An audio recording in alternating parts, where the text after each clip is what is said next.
Hello students, कैसे हो। मैं संदीप शर्मा और आप देख रहे हो मेरा यूट्यूब चैनल ब्रिक्स इंस्टीट्यूट, जिस पे आपका स्वागत है। तो बच्चों, प्रीवियस क्लास में अपन क्या पढ़ चुके हैं कि आपका जो विद्युत द्विध्रुव क्या होता है, विद्युत द्विध्रुव आघूर्ण किसे कहते हैं, ऐसे अपन पढ़ चुके हैं कि आपका विद्युत क्षेत्र क्या होता है। आज का अपना जो टॉपिक है वो यूनिट नंबर फर्स्ट में आपका टॉपिक का नाम है विद्युत विभव और विभवांतर। यानी कहने का मीनिंग ये हो गया कि आज के टॉपिक में अपन दो चीजों के बारे में पढ़ेंगे। एक आपका विद्युत विभव है और दूसरे टॉपिक का नाम आपका विद्युत विभवांतर है। तो आपका पहला टॉपिक आ रहा है विद्युत विभव। तो विद्युत विभव आपका जनरली होता क्या है कि जैसे आपके पास ये कोई दो विद्युत विभवांतर की बात कर रहे हैं, तो आपका विद्युत विभवांतर क्या होता है कि जैसे आपके पास ये कोई दो बिंदु हैं, एक तो ए बिंदु है और दूसरा बी बिंदु है। अब अपने पास कोई Q नोट आवेश है। इस Q नोट आवेश को इस बिंदु से इस बिंदु तक या इस बिंदु से इस बिंदु तक अगर लेकर जाएंगे तो अपन को क्या करना पड़ेगा, कार्य करना पड़ेगा। और उस कार्य के हिसाब से अपन को क्या प्राप्त होता है, आपका विद्युत विभवांतर प्राप्त होता है।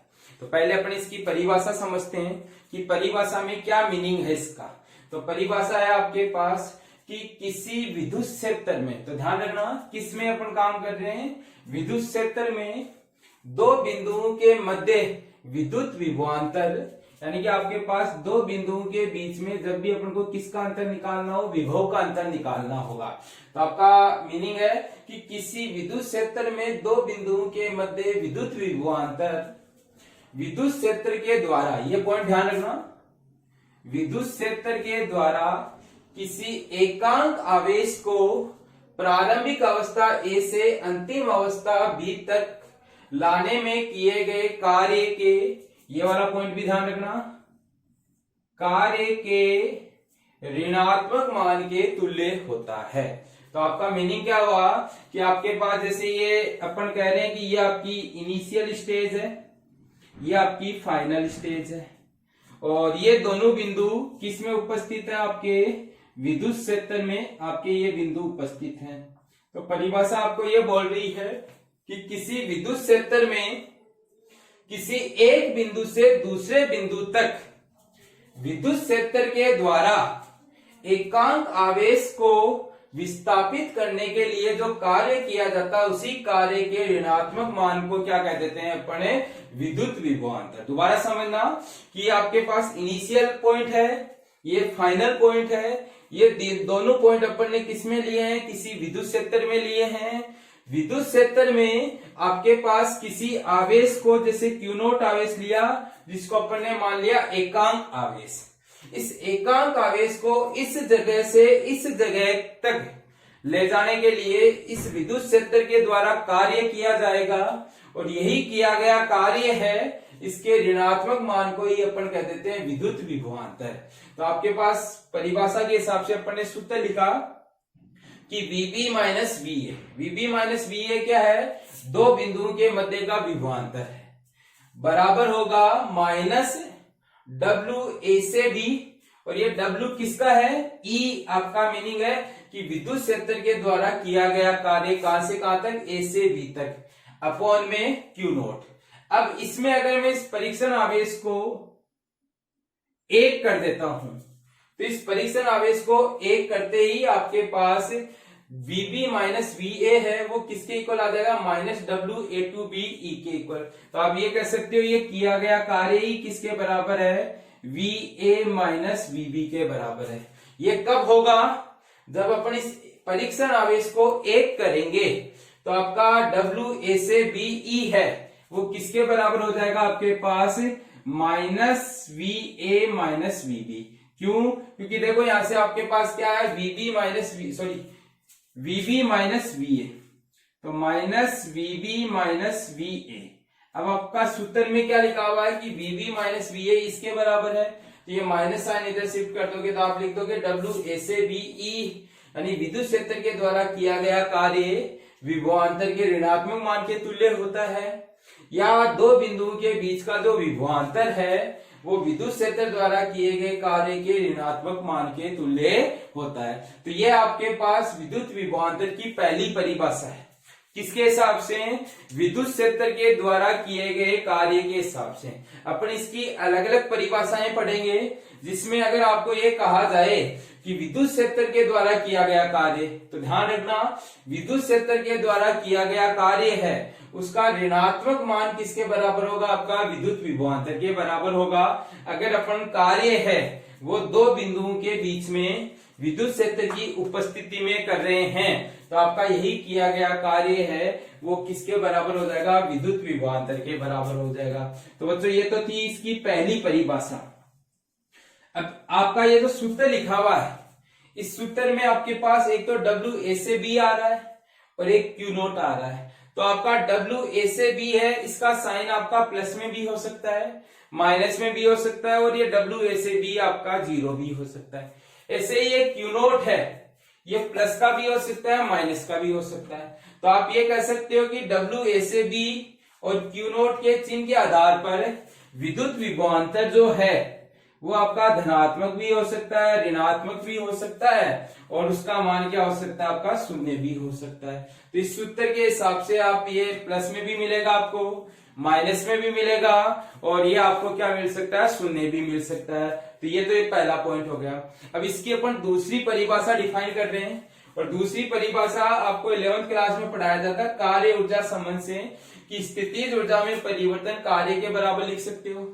तो आपका जो ये कार्य है वो किसके द्वारा किया जाता है? विद्युत क्षेत्र के द्वारा किया जाता है। तो आप ये कह सकते हो कि आपके क्षेत्र के द्वारा किया गया कार्य का ऋणात्मक मान है वो स्थितिज ऊर्जा में परिवर्तन के तुल्य होगा। तो आप यहाँ से WE है, इसके ऋणात्मक मान को किसके बराबर लिख सकते हो? डेल U के बराबर, जहाँ U आपकी विद्युत स्थितिज ऊर्जा कहलाएगी। तो इसी के आधार पे इस पूरे की जगह आप क्या लिख सकते हो? डेल U लिख सकते हो।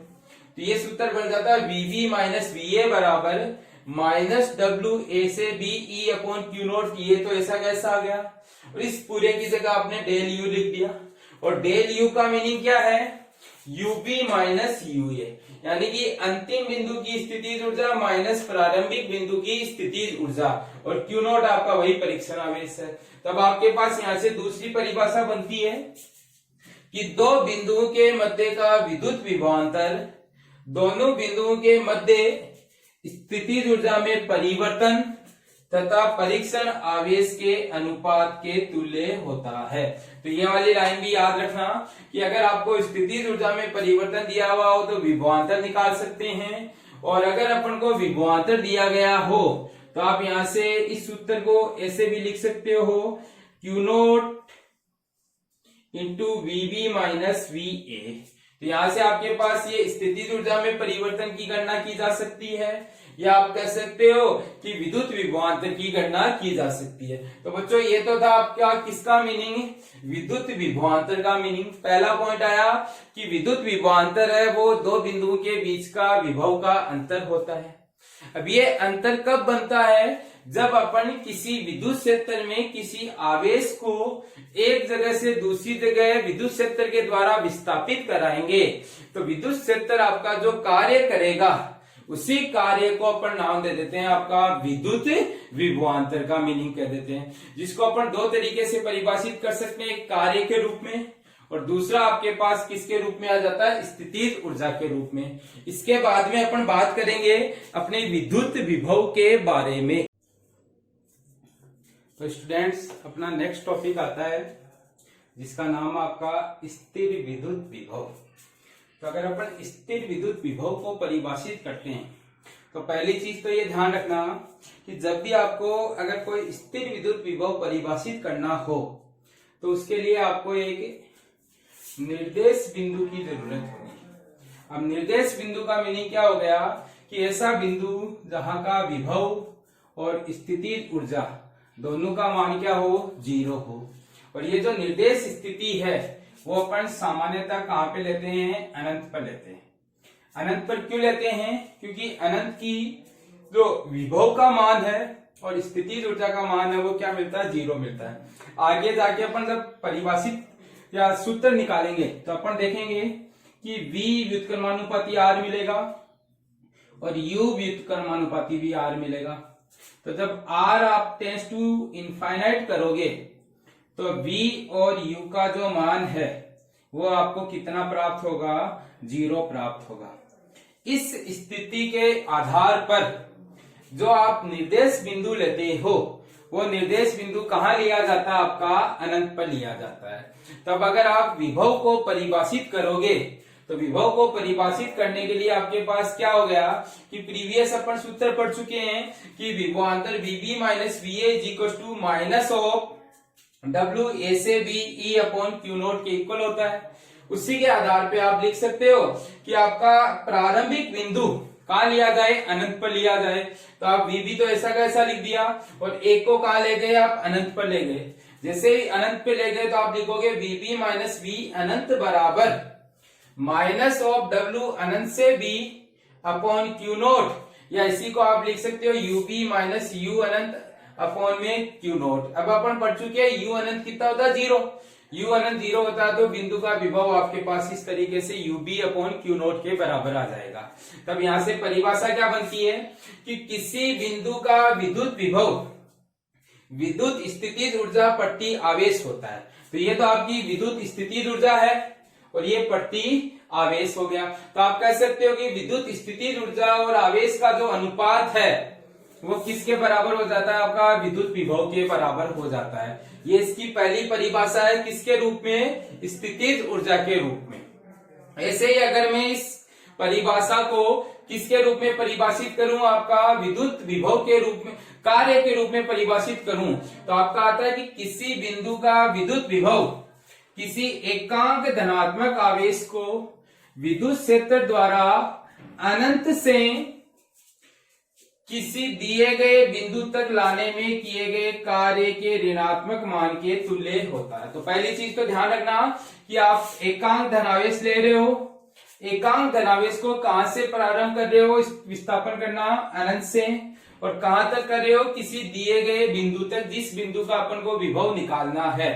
तो अगर आप इस सूत्र में इस Q नोट को 1 कर दोगे तो जैसे ही Q नोट को 1 करेंगे तो VB है वो निकल कर आएगा माइनस W अनंत से B, और ये W किसका, E का है आपके पास। तो यहां से आपके पास परिभाषा बन गई कि किसी एकांक आवेश को अनंत से किसी दिए गए बिंदु तक विद्युत क्षेत्र के द्वारा विस्थापन के लिए किए गए कार्य का ऋणात्मक मान उस बिंदु का विद्युत विभव कहलाता है। दोबारा समझना, आपका विद्युत विभव अगर परिभाषित करना है तो पहली चीज तो आपको क्या लेनी पड़ेगी, निर्देश स्थिति लेनी पड़ेगी। निर्देश स्थिति कहां पर मानते हैं, अनंत पर मानते हैं।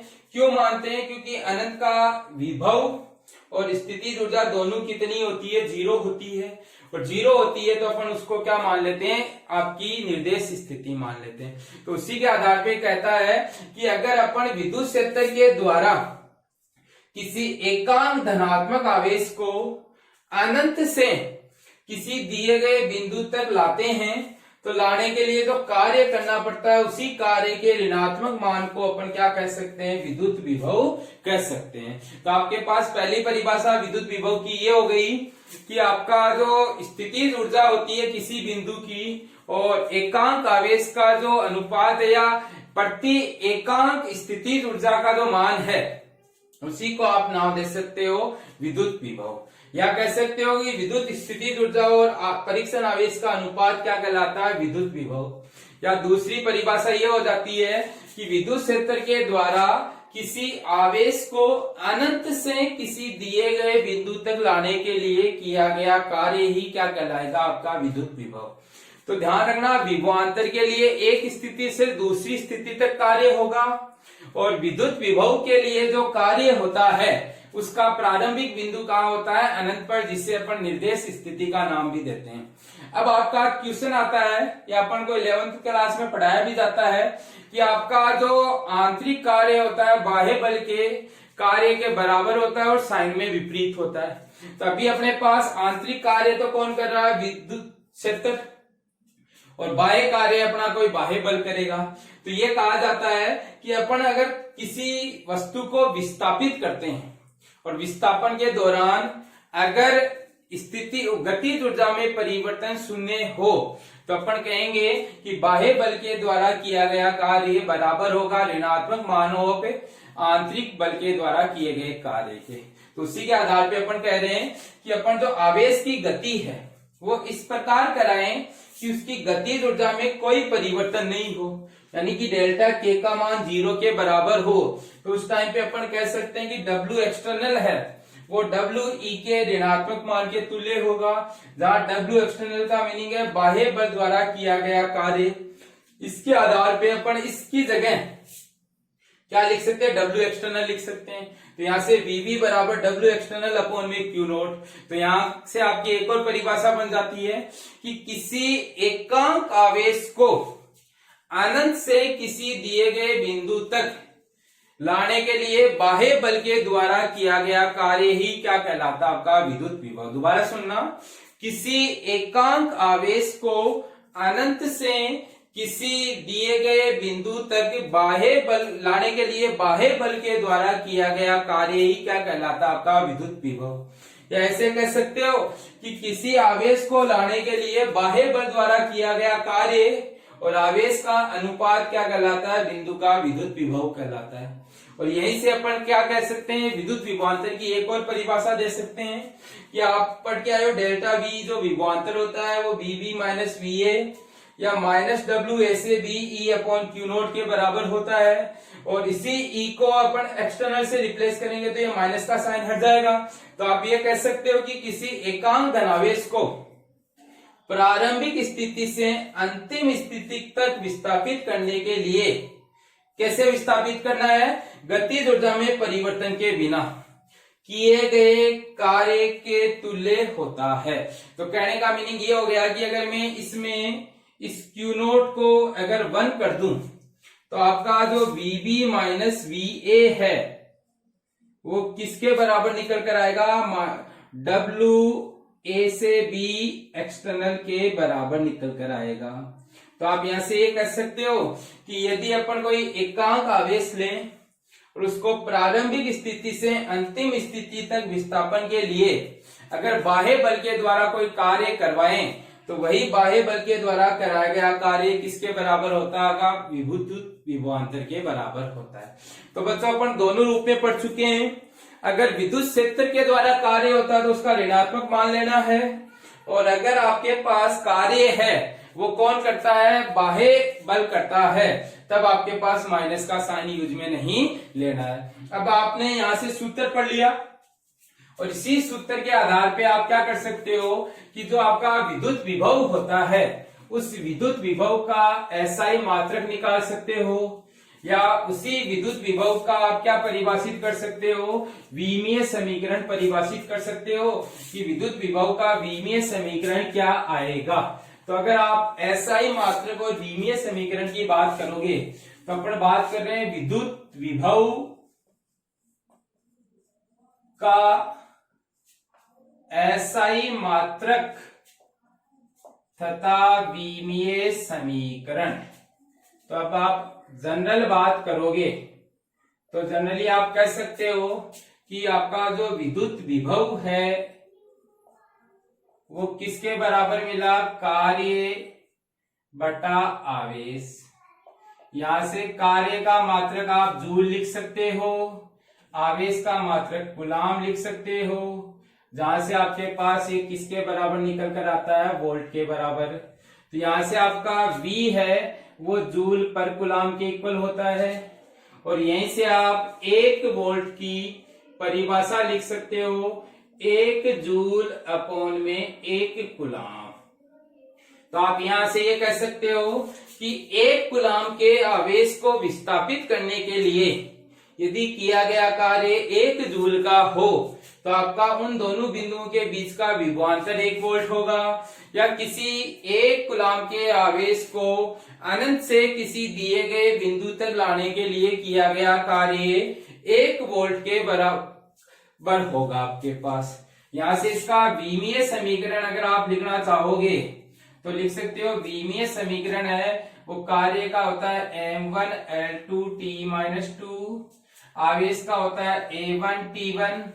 सोल्व करेंगे तो आपका आया m1L2T-3A-1।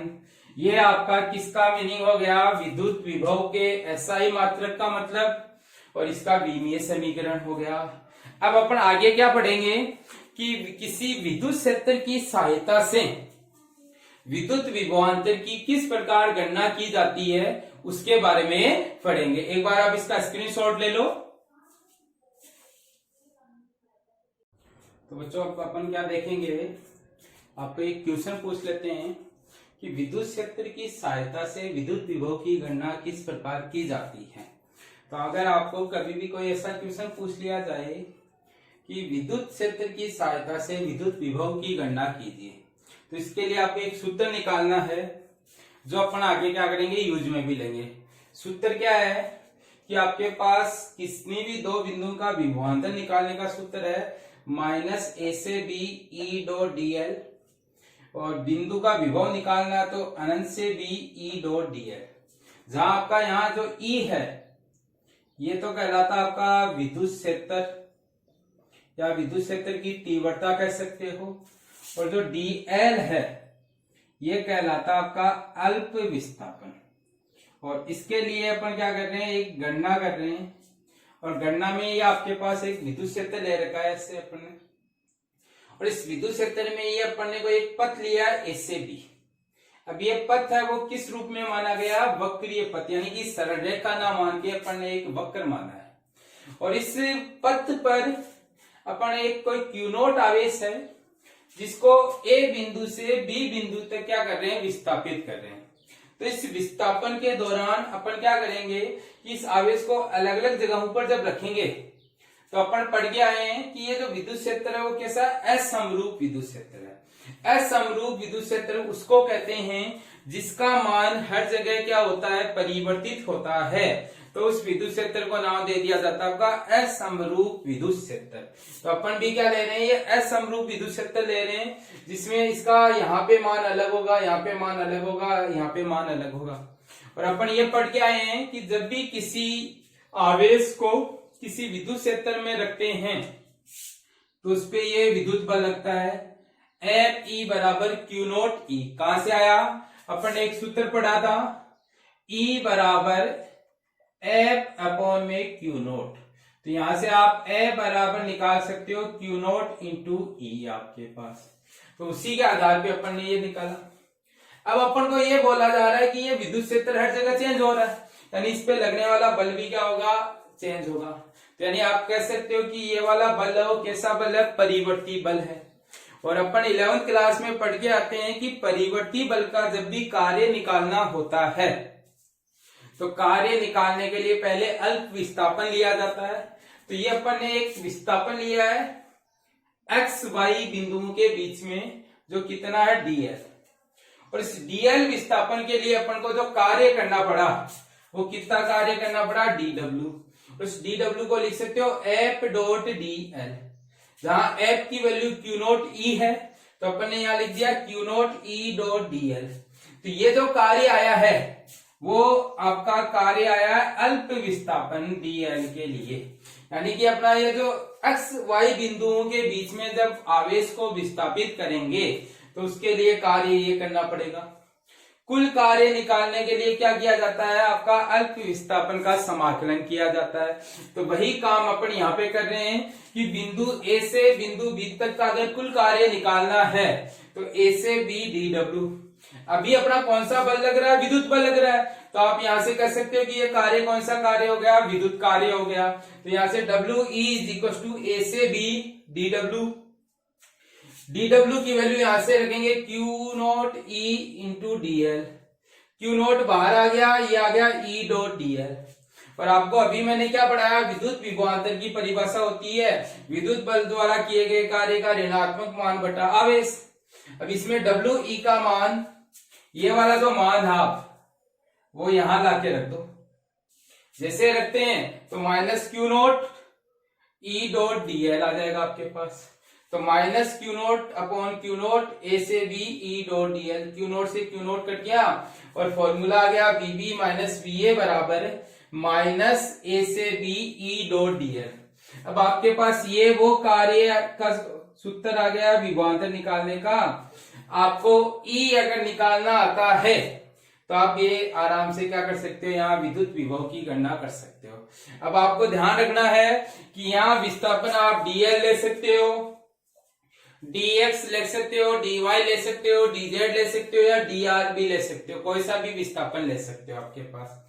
अगर विद्युत विभव निकालना है तो प्रारंभिक बिंदु अनंत पर ले जाते हैं, यानी कि कार्य कहां से चालू करेंगे, अनंत से b तक E डॉट dl आपके पास। तो ये आपका एक रिलेशन आया है जिसमें आप विद्युत क्षेत्र की सहायता से क्या कर सकते हो, विद्युत विभव की गणना कर सकते हो। किसी भी बच्चे को कोई प्रॉब्लम नहीं होनी चाहिए, यहां तक तो क्लियर है। क्या किया, एक छोटा सा टुकड़ा लिया, उसमें कार्य निकाला और उस कार्य को प्रारंभिक स्थिति से अनंत अंतिम स्थिति तक क्या कर दिया अपन ने, समाकलन कर दिया, तो कुल कार्य आ गया। अगर विभव निकालना तो प्रारंभिक बिंदु अनंत पर लेते हैं, अगर विभवांतर निकालना तो ए स्थिति से बी स्थिति कर दिया। अब आपको यहाँ पे एक लाइन याद रखनी है कि अगर आपके पास कोई आवेश धनावेश हो और उसको विद्युत क्षेत्र में रख दिया जाए तो धनावेश को विद्युत क्षेत्र क्या करता है, उच्च विभव से निम्न विभव की ओर विस्थापित करने की कोशिश करता है। और अगर वहीं आपका ऋणावेश है तो उसको निम्न विभव से उच्च विभव की ओर विस्थापित करने की कोशिश करता है। जैसे आपके पास ये कोई दो बिंदु है A और ये आपका B है। मैंने कहा A पर तो आपका उच्च विभव और B पर आपका है निम्न विभव, और मैंने यहां एक तो रखा प्लस Q और एक रखा माइनस Q। तो आपको ध्यान रखना कि जो विद्युत क्षेत्र है वो इस प्लस Q को तो A से B भेजेगा और माइनस Q को कहां से कहां भेजेगा, B से A भेजेगा, क्योंकि A पे आपका उच्च विभव है, B पे निम्न विभव है। ऊपर लाइन पड़ी है कि धनावेश हमेशा उच्च विभव से निम्न विभव की ओर जाएगा और ऋणावेश है वो हमेशा निम्न विभव से उच्च विभव की ओर जाएगा। तो बच्चों ये आपका थोड़ा सा नॉलेज था, विभव क्या होता है, विभवांतर क्या होता है, विद्युत विभव का SI मात्रक क्या होता है, विमीय समीकरण क्या होता है और विद्युत क्षेत्र की सहायता से विद्युत विभव की गणना किस तरीके से करते हैं। नेक्स्ट लेक्चर में अपन क्या करेंगे कि आपका जो विद्युत क्षेत्र पढ़ा आपने उस विद्युत क्षेत्र की गणना करेंगे और विद्युत विभव की गणना करेंगे किसके लिए, बिंदु आवेश के लिए, कि कोई भी अगर बिंदु आवेश है तो उससे r दूरी पर स्थित अगर कोई बिंदु लिया जाए तो वहां पे कितना विद्युत क्षेत्र बनेगा और कितना विद्युत विभव बनेगा, वो अपन क्या करेंगे नेक्स्ट क्लास में स्टडी करेंगे। उससे पहले मैं बच्चों से निवेदन करना चाहता हूं कि जो भी बच्चे मेरे चैनल पे नए हैं वो मेरे चैनल को सब्सक्राइब करें और अपने फ्रेंड से भी सब्सक्राइब कराएं, और उसी के साथ साथ वीडियो देखने के बाद में वीडियो को लाइक और शेयर करना ना भूलें। Thank you.